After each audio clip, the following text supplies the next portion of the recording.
Abril de 2010, na Universidade Estadual do Rio Grande do Norte. Bom, nessa questão aqui, o CESP-UNB colocou uma figura de um documento do Word com apenas 2 linhas. Na primeira linha, nós temos aqui, este texto é um teste, ponto.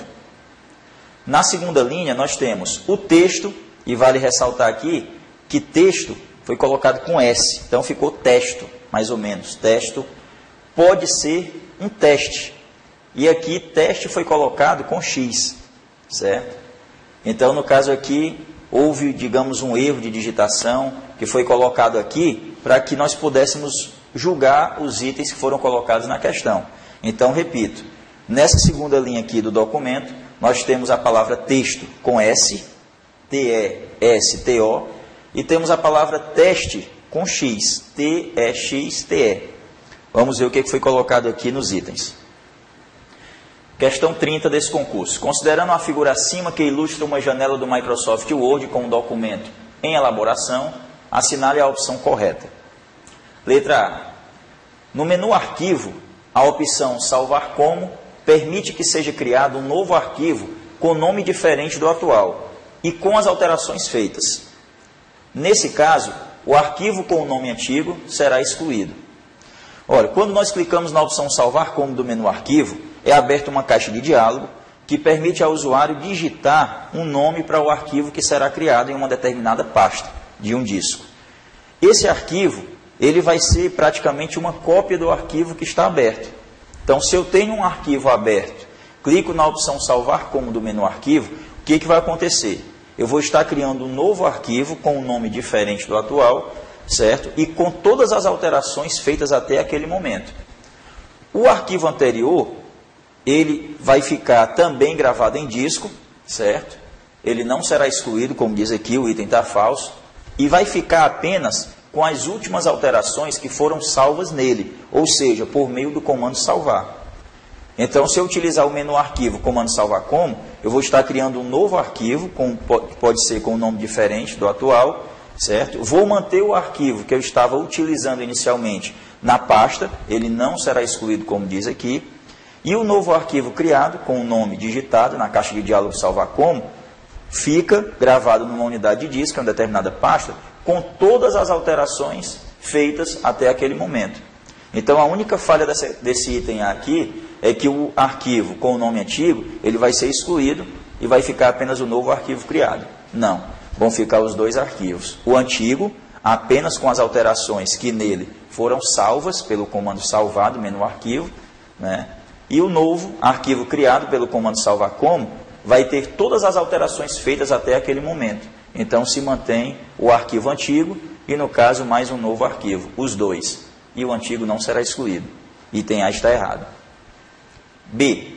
Na situação do documento apresentado, é correto inferir que a combinação de teclas Ctrl mais Z pode ter sido usada para manter uma palavra digitada com erro de grafia.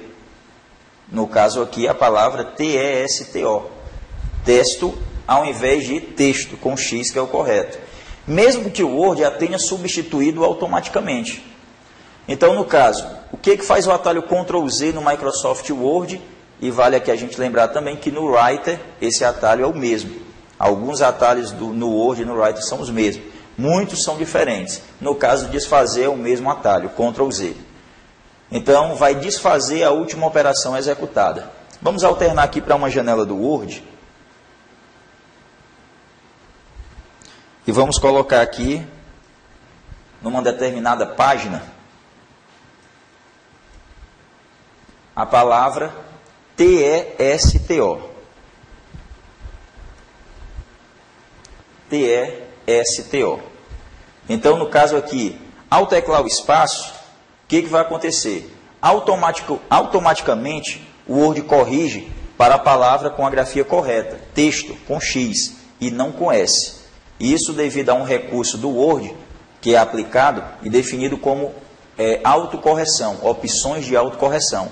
Onde, no caso aqui, a gente percebeu 2 correções. Primeiro, que nós começamos a palavra, o parágrafo aqui no caso, com letra minúscula. Então, automaticamente o Word converteu para maiúsculo. Isso é uma opção de autocorreção. E a palavra texto digitada com S, um errozinho de grafia, ele corrigiu também automaticamente para texto com X. E lá no item B da questão que a gente vem resolvendo, é dito que através do atalho Ctrl Z é possível voltar a palavra com a grafia errada, texto com S, mesmo que o Word a tenha substituído ou corrigido automaticamente, que foi o que aconteceu. E nós vamos mostrar aqui que utilizando o atalho Ctrl Z, ou a ferramenta que aqui está, desfazer, ou ainda pelo menu editar, que é onde temos o comando desfazer. Utilizando o comando desfazer, o Word vai voltar a palavra com a grafia errada, desfazer a autocorreção. Então, quando teclarmos aqui Ctrl Z, retirou aqui a autocorreção do início de parágrafo com letra minúscula, e Ctrl Z de novo, texto, T-E-S-T-O.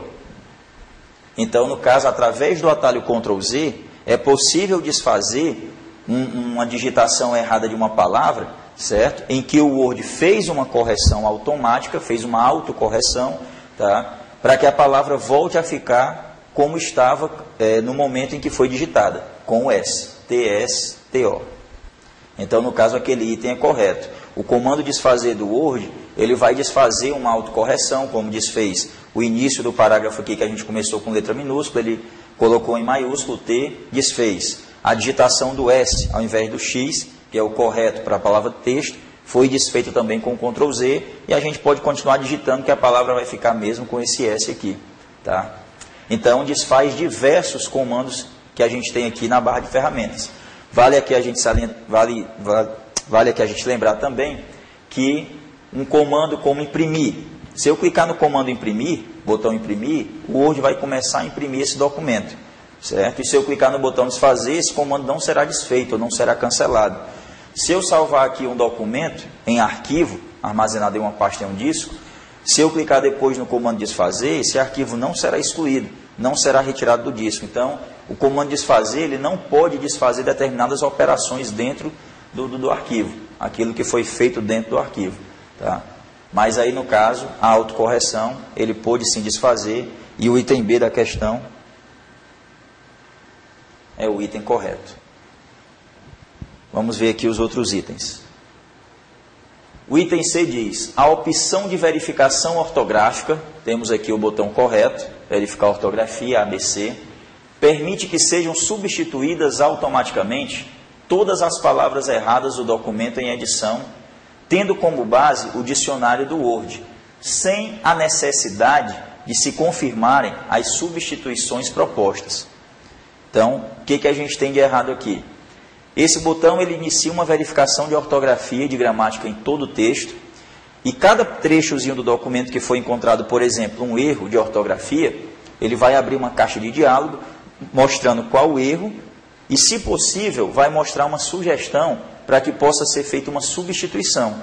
E o usuário vai ter que clicar no botão substituir dentro da caixa de diálogo. Então, não vai ser simplesmente clicar nesse botão e o Word, tudo que ele entender que está errado, automaticamente ele vai substituir por uma palavra ou por uma concordância correta dentro do documento, no caso de erro de gramática, automaticamente. Não, ele requer uma confirmação por parte do usuário. Então vai abrir uma caixa de diálogo e o usuário vai ter que concordar com a alteração, com alguma substituição de um trecho do documento, para que realmente seja feita essa substituição. Então não é feita automaticamente aqui, sem a necessidade de confirmação das substituições. O item D, os botões, e aqui nós temos negrito, itálico e sublinhado. Permitem, respectivamente, formatar um texto colocando em formato normal, no caso do N, indentado, no caso do I, ou sobrescrito, no caso do S. Então, nada disso. O que nós temos aqui, na verdade, ferramentas bem conhecidas, negrito, itálico e sublinhado. Então, mais um item errado. E a letra E, por meio do botão, nós temos aqui a ferramenta pincel. É possível colorir uma área selecionada do documento em edição, que se deseja ressaltar com cores sólidas ou fosforescentes. Então, qual é a funcionalidade aqui da ferramenta pincel? não é colorir uma parte do texto. É aplicar uma formatação existente em uma parte do texto em uma outra parte, né, do documento. Então, é fazer a cópia do formato. Então, para isso, o que a gente faz? A gente seleciona uma determinada parte do texto que esteja com uma formatação, clica nessa ferramenta pincel. Depois disso, a gente seleciona uma outra parte do texto e, ao terminar essa seleção, nós vamos verificar que a mesma formatação da palavra inicialmente selecionada será aplicada a essa outra seleção realizada pelo usuário. Vamos mostrar aqui, por exemplo, nós temos essa palavra aqui, que é a palavra DBase. Ela tem aí a formatação já de negrito, de itálico, de sublinhado, essa fonte chamada stencil, tamanho 26, tem toda essa formatação diferente de outras partes aqui do nosso documento, do nosso texto. Se eu clicar uma vez na ferramenta pincel,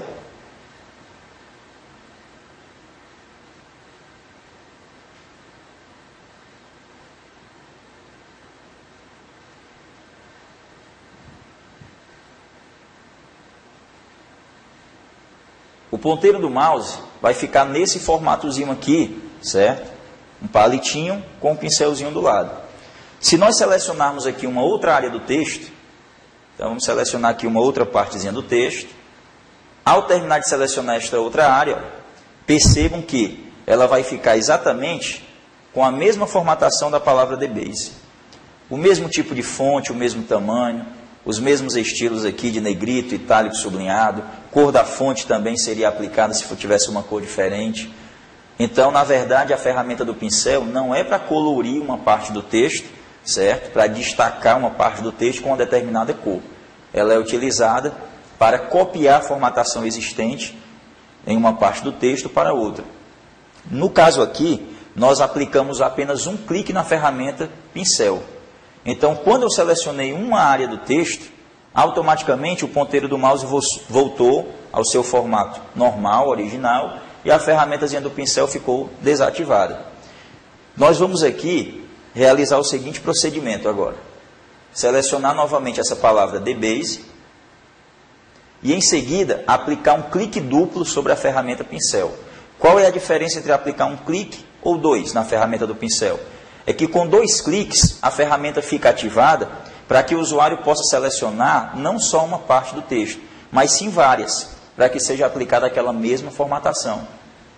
Então, se eu aplicar agora aqui 2 cliques, 2, clique duplo na ferramenta do pincel, nós vamos poder selecionar aqui uma área do texto. Você pode soltar, certo? Foi aplicada a mesma formatação da palavra DBase e a ferramenta do pincel continua selecionada. E o ponteiro do mouse agora continua com a ferramentazinha do pincel junto a ela. Então, se eu selecionar aqui agora a palavra oferece, com 2 cliques, aplica a mesma formatação. Se eu clicar em cima da palavra dados, aplicou também essa formatação. Então quer dizer que a gente pode aplicar um clique duplo ou simplesmente um clique na palavra? Pode. Inclusive teve um concurso, se eu não me engano, realizado pela Consuplan, concurso para CHESF, realizado em 2007 ou 2008 pela Consuplan, que perguntava, após selecionar uma palavra dentro de um documento no Word e aplicar um duplo clique na ferramenta do pincel, 2 pontos. Um dos itens dizia, cada palavra clicada após o duplo clique na ferramenta pincel vai receber a mesma formatação da palavra inicialmente selecionada.